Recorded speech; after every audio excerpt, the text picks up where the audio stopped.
ഇന്നത്തെ നമ്മുടെ റെസിപ്പി ഒരു കപ്പ് റവ കൊണ്ട് എണ്ണയിലൊന്നും പൊരിക്കാതെ ഉണ്ടാക്കാൻ പറ്റിയ നല്ലൊരു 4 മണി പലഹാരത്തിൻ്റെയാണ്. അതിനുവേണ്ടി ഒരു കപ്പ് റവ എടുത്തിട്ടുണ്ട്. അതിലേക്ക് ആവശ്യത്തിന് ഉപ്പും റവ എടുത്ത അതേ കപ്പിൽ ഒരു കപ്പ് തിളക്കുന്ന വെള്ളം ഒഴിച്ച് നമുക്കിതുപോലെ മൂടി വെക്കാം. ഇനി ഇതിൻ്റെ ഫില്ലിങ്ങിന് വേണ്ടി ഞാനിവിടെ 3 പീസ് ഫിഷ് ഫ്രൈ ആണ് എടുത്തിട്ടുള്ളത്.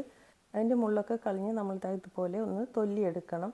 തീരെ മുള്ളൊന്നും ഉണ്ടാവാൻ പാടില്ല. ഇതിന് പകരം നിങ്ങൾക്ക് വേണമെങ്കിൽ ചിക്കൻ പീസും എടുക്കാവുന്നതാണ്. കുട്ടികൾക്ക് സ്കൂളിൽ കൊടുത്തു വിടാനും നമുക്ക് ഈവനിങ് സ്നാക്കായിട്ടും നല്ലൊരു റെസിപ്പിയാണിത്. ഇനി ഇതിലേക്ക് വേണ്ടത് കുറച്ച് ക്യാരറ്റാണ്. ഞാൻ ക്യാരറ്റ് ഇതുപോലെ ഇവിടെ ഗ്രേറ്റ് ചെയ്തെടുത്തിട്ടുണ്ട്. പിന്നെ ഒരു സവാള ചെറുതായി നുറുക്കി എടുത്തിട്ടുണ്ട്. പിന്നെ കുറച്ച് കറിവേപ്പിലയും ഇതും കൂടി ചേർത്ത് നമുക്ക് ഒന്ന് മിക്സ് ചെയ്തെടുക്കണം. ഇനി ഇതിലേക്ക് ആവശ്യത്തിനുള്ള ഉപ്പും പിന്നെ ഞാൻ ചേർത്ത് കൊടുക്കുന്നത് 1/4 ടീസ്പൂൺ മഞ്ഞൾപ്പൊടിയും ഒരു 3/4 ടീസ്പൂൺ ചിക്കൻ മസാലയാണ്. ചിക്കൻ മസാല ഇല്ലെങ്കിൽ അതുപോലെ അതിന് പകരം ഗരം മസാല വേണമെങ്കിൽ ചേർത്ത് കൊടുക്കാം. ഇപ്പോൾ ഇതെല്ലാം തന്നെ മിക്സ് ചെയ്ത് വെച്ചിട്ടുണ്ട്. ഇപ്പോൾ നമ്മൾ നേരത്തെ കുഴച്ച് വെച്ചിട്ടില്ല ആ റവ കൂട്ടുണ്ടല്ലോ, അത് നന്നായി തന്നെ കുതിർന്ന് വന്നിട്ടുണ്ട്. ഇനി ഇതിലേക്ക് 2 ടീസ്പൂൺ മൈദ കൂടി ചേർത്ത് കൊടുക്കുന്നുണ്ട്. എന്നാൽ മാത്രമാണ് നമുക്ക് നന്നായി തന്നെ കുഴച്ചെടുക്കാൻ പറ്റുന്നത്. ഇതുപോലെ ചേർത്ത് നന്നായി ഒന്ന് കുഴച്ച് ഇതുപോലെ ഉരുട്ടിയെടുക്കാം.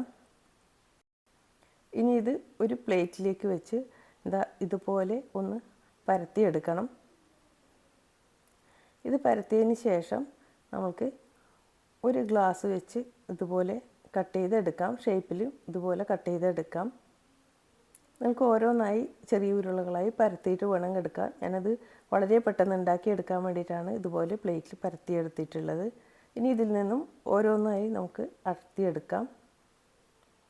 ഇനി ഇതിലേക്ക് നമ്മുടെ ഈ ഫില്ലിംഗ് ഉണ്ടല്ലോ അതൊന്ന് വെച്ച് എല്ലാം ഇതുപോലെ ഒന്ന് മടക്കിയെടുക്കണം. അതിൻ്റെ സൈഡിൽ ഇതുപോലെ ഒന്ന് വിരൽ വെച്ച് ഒന്ന് പ്രസ് ചെയ്ത് കൊടുത്താൽ മതി. അപ്പോൾ ഞാനെല്ലാം തന്നെ ഇതുപോലെ എടുത്തിട്ടുണ്ട്. ഇനി നമ്മൾക്ക് ഒരു എയർ ഫ്രയറിലേക്ക് കുറച്ച് എണ്ണയോ നെയ്യോ ഒന്ന് ബ്രഷ് ചെയ്ത് കൊടുക്കാം. അതിനുശേഷം ഇതിൽ വെച്ച് നമുക്ക് ഫ്രൈ ചെയ്തെടുക്കാവുന്നതാണ്.